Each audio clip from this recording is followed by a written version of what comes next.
Friends, welcome to Ratna smart kitchen. ఎలా ఉన్నారు friends? బాగున్నారా? నేను కూడా చాలా బాగున్నాను. ఈరోజు వచ్చి రెసిపీ చందువా చేపలు ఇగురు చేస్తున్నాను ఫ్రెండ్స్. చాలా బాగుంటాయి. ముళ్ళు అనేది అసలు ఈ చందువా చేపల్లో ఉండవు. కాబట్టి నేను ఒక కేజీ వరకు తీసుకున్నాను. వీటిని కొన్ని ఫ్రై, కొన్ని ఇగురుగా చేస్తున్నాను ఫ్రెండ్స్. మరి చేసే ముందు ప్రాసెస్లోకి వెళ్ళిపోదాం. దీనికి ఒక మసాలా రెడీ చేసుకోవాలి ఫ్రెండ్స్. మీకు అది క్లిప్ మిస్ అయిపోయింది.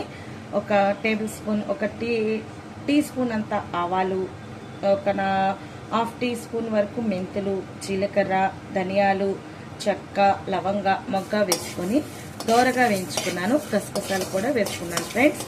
ఇష్టం ఉన్న వాళ్ళు కొబ్బరి కూడా వేసుకోవచ్చు.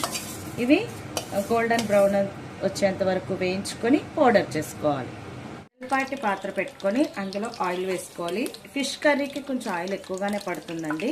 కొద్దిగా ఆవాలు వేసుకున్నాను. కొద్దిగా 2-3 మెంతులు వేసుకుంటే సరిపోతుంది. చేపల కూరకి టేస్ట్గా ఉంటుంది.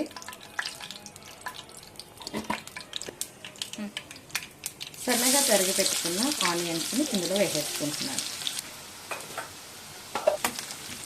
ఇందులోనే కొద్దిగా కరివేపాకు, కొద్దిగా కొత్తిమీర వేసుకొని వాటిని కూడా బాగా వేయించుకోవాలి.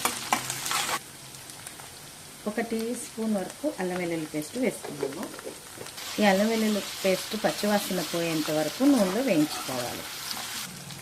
తర్వాత ఒక్కొక్కటిగా పసుపు, ఉప్పు, కారం అన్నీ యాడ్ చేసేసుకుందాం. కొద్దిగా పసుపు వేసుకున్నాను.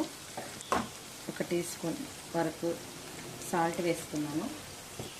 కారం అనేది మీరు తినే టేస్ట్ని బట్టి యాడ్ చేసుకోండి.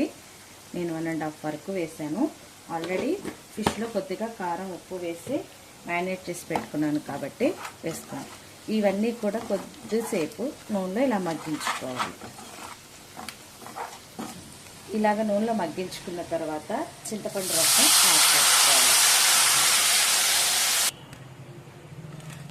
ఇలా చింతపండు రసం మగ్గిన తర్వాత పచ్చిమిర్చి వేసుకొని ఇది కొద్దిసేపుగా మరిగించుకోవాలి.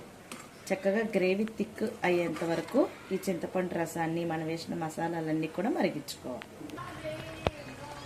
ఈ టైంలోనే మనం ఉప్పు, కారం అన్నీ సరిపోయినాయో లేదో చూసుకోవాలి ఫ్రెండ్స్. చూసుకున్న తర్వాత మనం ఫిష్ని యాడ్ చేసేసుకోవాలి. ఇలా ముక్కలన్నీ వేసుకొని కొద్దిగా వాటర్ వేసుకొని వీటిని ఒక్క 10 నిమిషాలు ఉడికించుకొని అప్పుడు మనం ఇందాక మసాలా చేసుకొని పెట్టుకున్నాం కదండి, అది వేసుకుంటే ఎంతో రుచికరమైన చందువా చేపల కర్రీ రెడీ అయిపోయినట్లే. మరి ఇంకా మన ఛానల్ని ఎవరైనా సబ్స్క్రైబ్ చేసుకోకపోతే సబ్స్క్రైబ్ చేయండి, లైక్ చేయండి, షేర్ చేయండి, పక్కనున్న బెల్ ఐకాన్ని క్లిక్ చేయండి ఫ్రెండ్స్. అంతే ఫ్రెండ్స్, కర్రీ అంతా ఎగిరిపోయింది చూడండి. ఆయిల్ కూడా పైకి తేలిపోయిందంటే మనకి కర్రీ అయిపోయినట్టే. ఈ చందువా చేప అనేది అస్సలు ముళ్ళు ఉండవండి. చిన్న పిల్లలు కూడా చక్కగా తినేయచ్చు. అంత బాగుంటుంది ఈ చేప. మీరు కూడా తయారు చేసుకొని ఎలా వచ్చిందో నాకు కామెంట్ సెక్షన్లో తెలియచేయండి ఫ్రెండ్స్. ఫైనల్గా మనం కొత్తిమీర వేసుకొని గార్నిష్ చేసుకుంటే ఎంతో రుచికరమైన కర్రీ రెడీ.